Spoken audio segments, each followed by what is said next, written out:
नमस्कार, चंडीगढ़ से आपका स्वागत है। मैं हूं आरजू। आइए सबसे पहले नजर डालते हैं कुछ अहम खबरों पर। प्रधानमंत्री नरेंद्र मोदी ने खाद्य और कृषि संगठन के 75वें स्थापना दिवस पर 75 रुपये मूल्य का यादगार सिक्का किया जारी।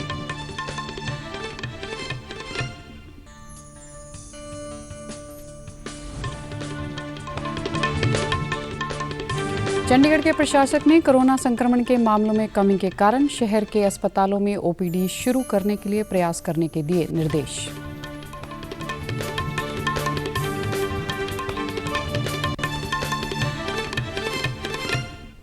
और कल से माता मनसा देवी मंदिर में शुरू हो रहे नवरात्र पर्व के दौरान श्रद्धालुओं को सभी सुविधाएं उपलब्ध करवाने और दर्शनों के लिए किए गए हैं व्यापक प्रबंध।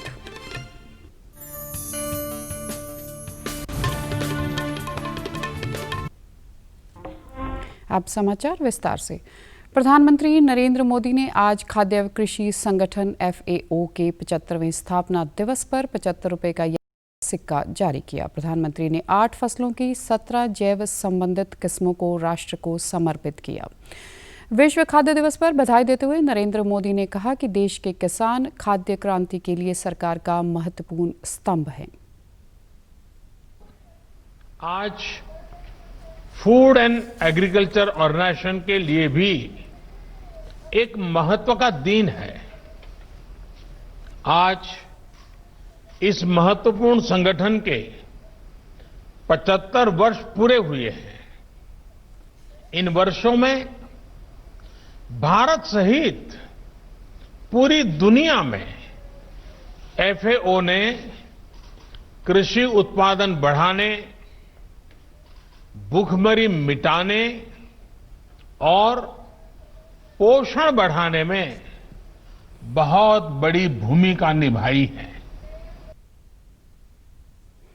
प्रधानमंत्री ने कहा कि किसानों ने देश को महामारी के दौरान बचाने के लिए महत्वपूर्ण भूमिका निभाई है। प्रधानमंत्री ने कहा कि सरकार न्यूनतम समर्थन मूल्य MSP पर कृषि फसलों को खरीदने के लिए वचनबद्ध है और उन्होंने कहा कि भारत विश्व खाद्य सुरक्षा के लिए लगातार आवश्यक सुधार कर रहा है।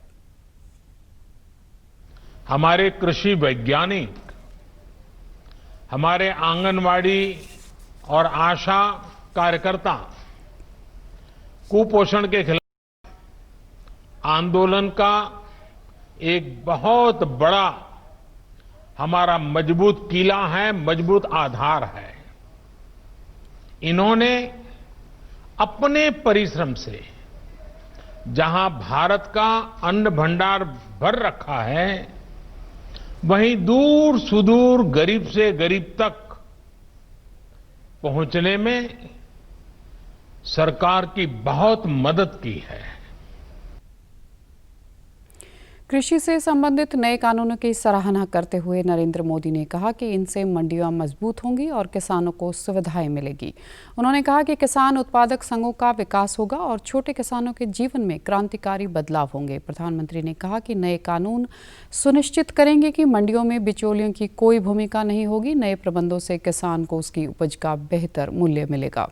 प्रधानमंत्री ने आश्वासन दिया कि किसान जमीन का मालिक रहेगा और उसे अनुबंध तोड़ने का अधिकार होगा। देश में पिछले 5 सप्ताह से प्रतिदिन कोविड के औसत मामलों की संख्या में गिरावट आ रही है। हर रोज मामलों की संख्या कम हो रही है। एक महीने पहले जहां प्रतिदिन कोविड के लगभग 90,000 मामले सामने आते थे, लेकिन पिछले 24 घंटे के दौरान केवल 63,000 नए सामने आए हैं। परिणाम स्वरूप सक्रिय मामलों की संख्या भी वर्तमान में कम होकर लगभग 8,04,000 पर आ गई है। पिछले 24 घंटों में लगभग 70,000 रोगियों के ठीक होने के साथ इनकी संख्या कुल मामलों का केवल 10.92% हो गई है। देश में ठीक होने वाले लोगों की संख्या में बढ़ोतरी भी जारी है और यह सक्रिय मामलों की संख्या का 8 गुना अधिक होकर 87.56% दर्ज हुई है। अब तक लगभग 64,53,000 लोगों के ठीक होने के साथ भारत कोरोना से ठीक होने वाले रोगियों की संख्या के मामले में दुनिया भर में शीर्ष पर है। स्वास्थ्य मंत्रालय ने कहा कि केंद्र ने राज्यों और केंद्र शासित प्रदेशों के साथ मिलकर कोविड-19 और जन स्वास्थ्य जवाबदेही के लिए एक उच्च स्तरीय कार्यनीति अपनाई है। मंत्रालय ने कहा कि परीक्षण, संक्रमित लोगों के संपर्कों का पता लगाने और उपचार करने तथा टेक्नोलॉजी के इस्तेमाल से महामारी से निपटने में उत्साहजनक परिणाम मिल रहे हैं। भारत भी विश्व में प्रति 10 लाख आबादी में सबसे कम मौतों वाला देश है। राष्ट्रीय औसत की तुलना में 22 राज्यों और केंद्र शासित प्रदेशों के प्रति 10 लाख जनसंख्या की कम मृत्यु दर दर्ज की गई है। पिछले 24 घंटों के दौरान कोरोना से 895 मौतें होने के साथ वर्तमान में दर 1.52% है। चंडीगढ़ के प्रशासक वीपी सिंह बदनौर ने शहर के अस्पतालों में बंद पड़ी ओपीडी को फिर से खोलने के प्रयास करने के निर्देश दिए हैं। कोविड-19 संबंधी समीक्षा बैठक के दौरान श्री बदनौर ने कहा कि अब कोरोना संक्रमण के मामलों में कमी आई है, इसलिए ओपीडी को दोबारा शुरू करने के प्रयास किए जाएं। उन्होंने कहा कि अस्पतालों में बंद ओपीडी के कारण लोगों को दिक्कतों का सामना करना पड़ रहा है, इसलिए विभिन्न स्थानों पर स्थित डिस्पेंसरियों तथा अन्य मेडिकल केंद्रों में सुविधाएं पुख्ता की जाएं। उन्होंने स्वास्थ्य सचिव को निर्देश दिए कि विभिन्न सेक्टरों में साप्ताहिक मेडिकल सेवा उपलब्ध करवाते हुए पीजीआई सहित अन्य प्रमुख अस्पतालों की ओर से इस सेवा के लिए विशेषज्ञ भी मुहैया करवाए जाएं, जिससे पीजीआई सहित अन्य अस्पतालों में मरीजों की भीड़ को कम किया जा सके। बैठक के दौरान ट्राई सिटी में कोरोना संक्रमण के मामलों की मौजूदा स्थिति की जानकारी भी दी गई। प्रशासक ने अधिकारियों को फॉगिंग तथा सफाई अभियान चलाने की हिदायत भी की ताकि मलेरिया व डेंगू पर नियंत्रण रहे। स्वास्थ्य सेवाओं के निदेशक डॉक्टर अमनदीप कंग ने बताया कि अब कोरोना से होने वाले टेस्टों के मुकाबले में 4 से 5% ही संक्रमण के मामले आ रहे हैं। उन्होंने बताया कि हड्डियों, दांतों, महिलाओं तथा बच्चों की बीमारियों के लिए ओपीडी जारी हैं। पंजाब के मुख्यमंत्री कैप्टन अमरिंदर सिंह ने राज्य के अस्पतालों में ओपीडी सेवाएं बहाल करने और चुनिंदा ऑपरेशन किए जाने के आदेश दिए हैं। इसके साथ ही उन्होंने कोविड-19 बीमारी से बचाव के लिए अपनाई जाने वाली सावधानियों के प्रति सचेत रहने की भी आवश्यकता जताई है। कोविड बीमारी की स्थिति की समीक्षा करने के लिए एक वर्चुअल मीटिंग की अध्यक्षता करते हुए उन्होंने विभागों को कहा कि मेडिकल स्टाफ को प्रेरित करना यकीनी बनाया जाए और तकनीशियनों के खाली स्थान तुरंत भर लिए जाएं। मीटिंग के दौरान स्वास्थ्य संबंधी माहिरों की सलाहकार कमेटी के प्रमुख डॉक्टर के तलवार ने आने वाले त्योहारों और ठंड की मौसम के दौरान बीमारी की दूसरी लहर की शंका जाहिर की। इसी दौरान पंजाब सरकार ने कंटेनमेंट जोन से बाहर 9वीं से 12वीं कक्षा के विद्यार्थियों के लिए 19 अक्टूबर से स्कूल खोलने का फैसला किया है। स्कूल शिक्षा मंत्री विजय इंद्र सिंगला ने कोरोना बीमारी संबंधी सभी सावधानियां तरीके से लागू करवाने के लिए जिला शिक्षा अधिकारियों और स्कूल अथॉरिटी को दिशा निर्देश जारी किए हैं। मंत्री ने कहा कि स्कूल खुलने के बावजूद भी ऑनलाइन शिक्षा अध्यापन की विधि प्राथमिकता रहेगी और विद्यार्थियों की हाजिरी लाजमी नहीं होगी। विद्यार्थी अपने माता पिता की लिखी सहमति के बाद ही स्कूलों में कक्षाएं लगा सकेंगे।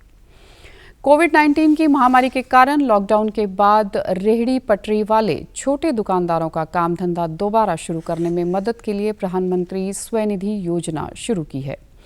इस योजना के अंतर्गत सड़क किनारे काम करने वाले छोटे दुकानदारों को 10,000 रुपये का ऋण आसान किश्तों पर दिया जाता है। इस योजना के अंतर्गत चंडीगढ़ के सेक्टर 42 के निवासी सहादुर कुमार को भी मिला। उन्होंने डीडी न्यूज़ चंडीगढ़ को बताया कि लॉकडाउन के समय से मंडियों के बंद होने के कारण वह मछलियों को बेचने का काम नहीं कर सकते थे, लेकिन अब ऋण उपलब्ध होने से कारोबार फिर से शुरू हो गया है।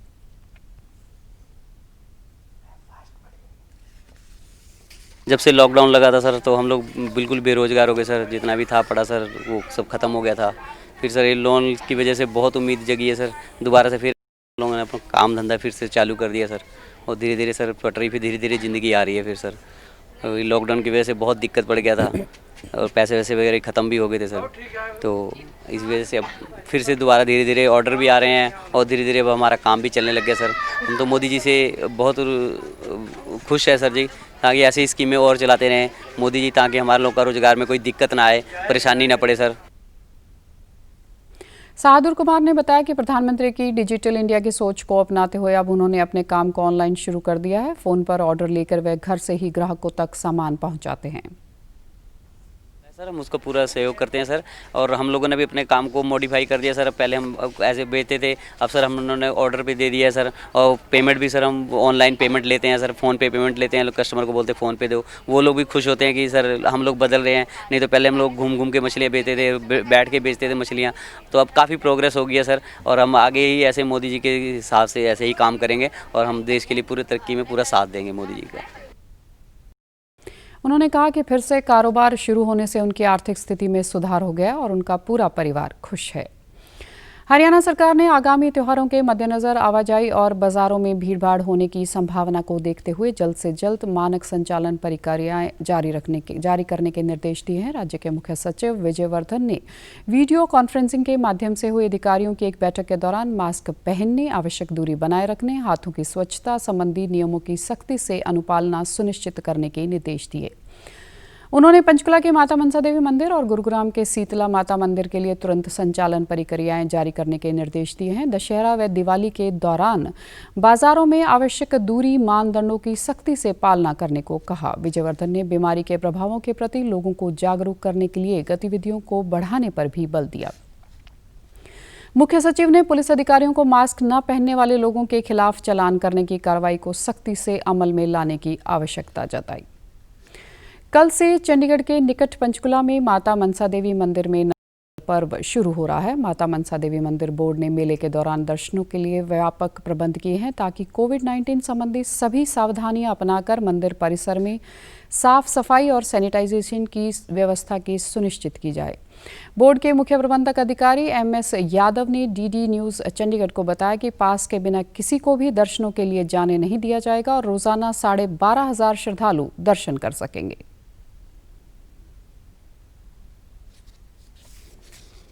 8 जून से आज तक हमारे 4500 आदमियों को सिर्फ डेली हम टोकन देते थे। टोकन हमारे उसे वेबसाइट से ही मिलता था।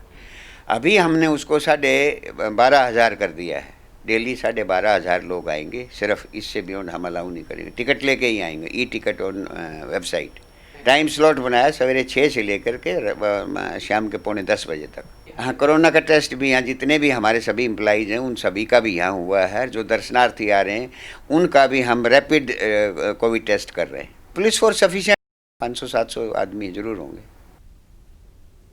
यादव ने कहा कि सभी आने वाले श्रद्धालुओं का कोविड एंटीजन टेस्ट किया जा रहा है और श्रद्धालुओं के लिए टोकन प्रणाली शुरू की गई है। मंदिर के पुजारी भगवती प्रसाद ने बताया कि नवरात्र के दौरान प्रसाद वितरण की अनुमति नहीं दी गई है। तो ये माता के जो हैं ये आश्विन के नवरात्रे 17 तारीख से प्रारंभ है और 25 तक ये चलेंगे।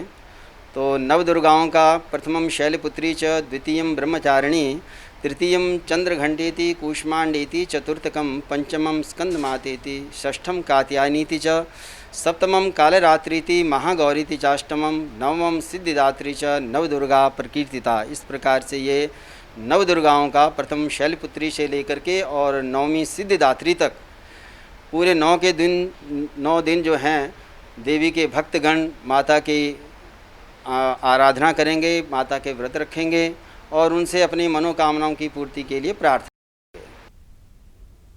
उन्होंने बताया कि श्रद्धालु माता मनसा देवी की वेबसाइट से ई-पास ले सकते हैं। मंदिर में आने वाले श्रद्धालुओं ने भी प्रबंधों की सराहना की और सभी सुविधाओं पर संतोष व्यक्त किया है। अपने परिवार के साथ यहाँ माता मनसा देवी के मंदिर में मत्था टेकने के लिए आया हूँ और एंट्री पे पहले ही इन्होंने एक कोविड-19 का मतलब टेस्ट की एक सुविधा कर रखी है और उस टेस्ट की रिपोर्ट आने के बाद ही अंदर एंट्री करने देते हैं और मत्था टेकने में किसी भी तरह की कोई भी दिक्कत या कोई परेशानी नहीं है और बड़े आराम से माता के दर्शन हो रहे हैं और मत्था टेका जा रहा है। बहुत अच्छी फैसिलिटी लगी मेरे को तो यहाँ पे, बहुत ही अच्छा लगा। सारी व्यवस्था बहुत अच्छी थी, किसी भी तरह की कोई परेशानी नहीं थी और कोविड हमने अपना टेस्ट करवा लिया था 5-7 दिन पहले ही, क्योंकि हम कोरोना पॉजिटिव थे पहले और अब हम नेगेटिव हैं। 20 दिन हो गए हैं, कोई किसी तरह की कोई परेशानी नहीं है। बार आता हूँ यहाँ, जो नीचे प्रोग्राम चल रहा है कोविड का वो बहुत अच्छा है ताकि लोगों को पता जागरूकता रहे कि भाई क्या है क्या नहीं है और ये ज़रूरी है कि भाई सभी को ही करवाना चाहिए। जो हम भी करवाया था, पहले पॉजिटिव थे अब नेगेटिव हैं, इसीलिए हम आए हैं। इस बार माता मनसा देवी मंदिर परिसर में पिछले वर्षों के मुकाबले श्रद्धालुओं की कम भीड़ दिखाई पड़ रही है। अब खबरें फटाफट। प्रधानमंत्री ने सभी नागरिकों को शीघ्र और सस्ती कोविड जांच सुविधा उपलब्ध करवाने पर दिया बल। केंद्र सरकार GST के संग्रह के घाटे की भरपाई के लिए राज्यों की ओर से 1,10,000 करोड़ रुपए का लेगी ऋण।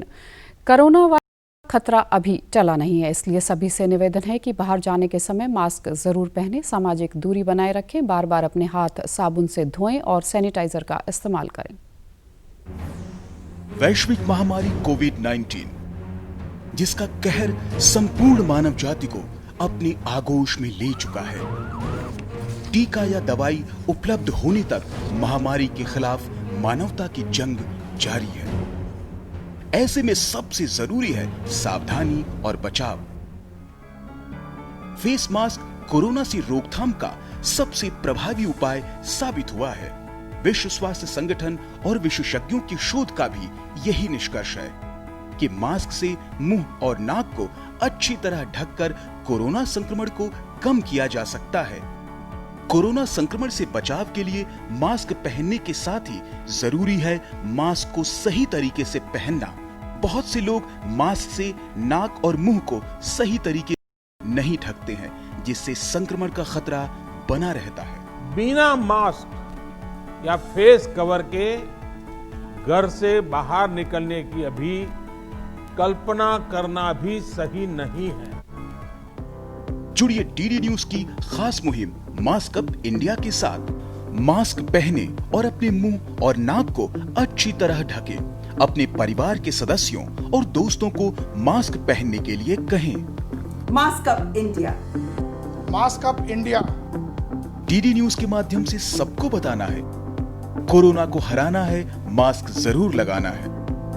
Mask up India, mask up India, mask up India.